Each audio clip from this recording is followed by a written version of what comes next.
Hi, everyone. Welcome to another Family Law Matters. We'll call this Family Law Matters Part 2. I'm Dr. Michael Mantell, and I'm joining Bonnie Rabinovich Mantell, who is the owner and managing partner of the Primus Family Law Group. Hi, Bonnie.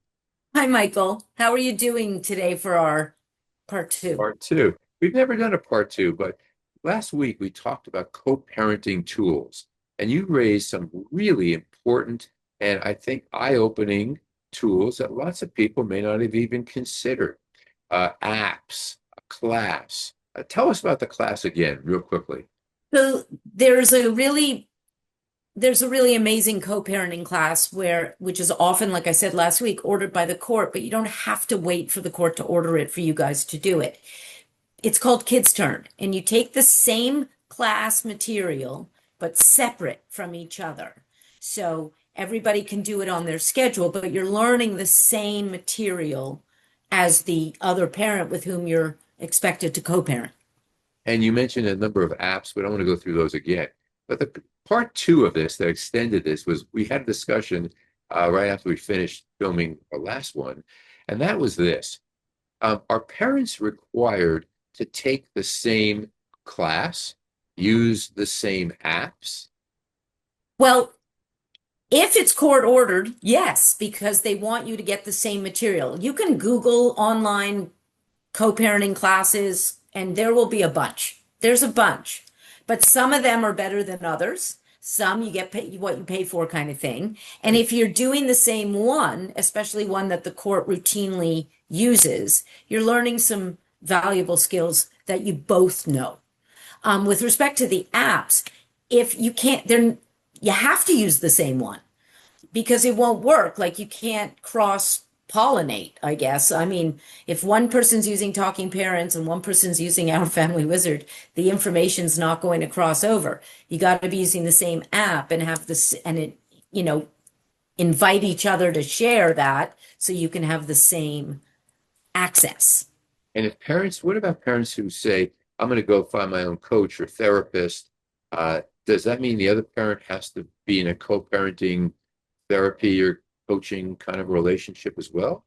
No, I mean, usually if the court orders only one in is because there's reasons only one needs to be in coaching or therapy.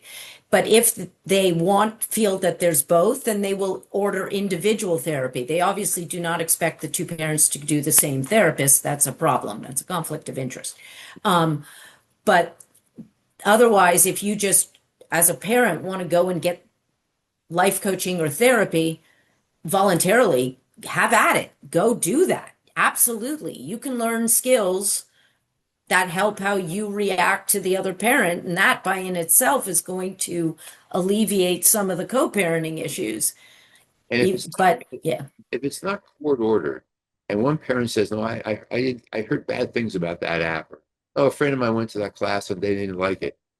But what happens if they disagree on which path to take?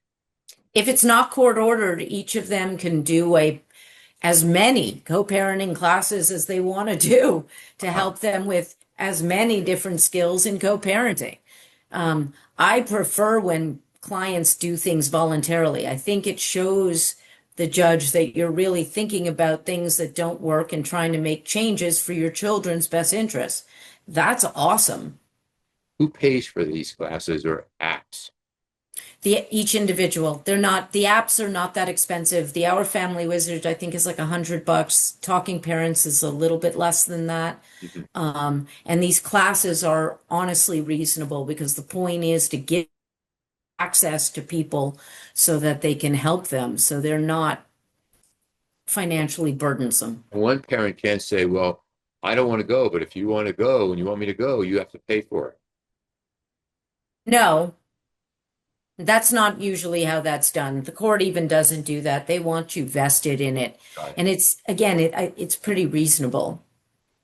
And if people have questions about this, they've tried to get it, it hasn't worked, or they're interested in getting more information about this, tell us how they can be in touch with you for more Well, information.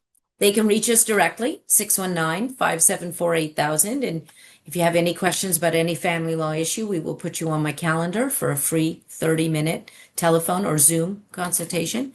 And you can reach us online at www.primusfamilylaw.com. There's a live chat agent who can get you connected, and there's also a form to fill out if you want to go that route.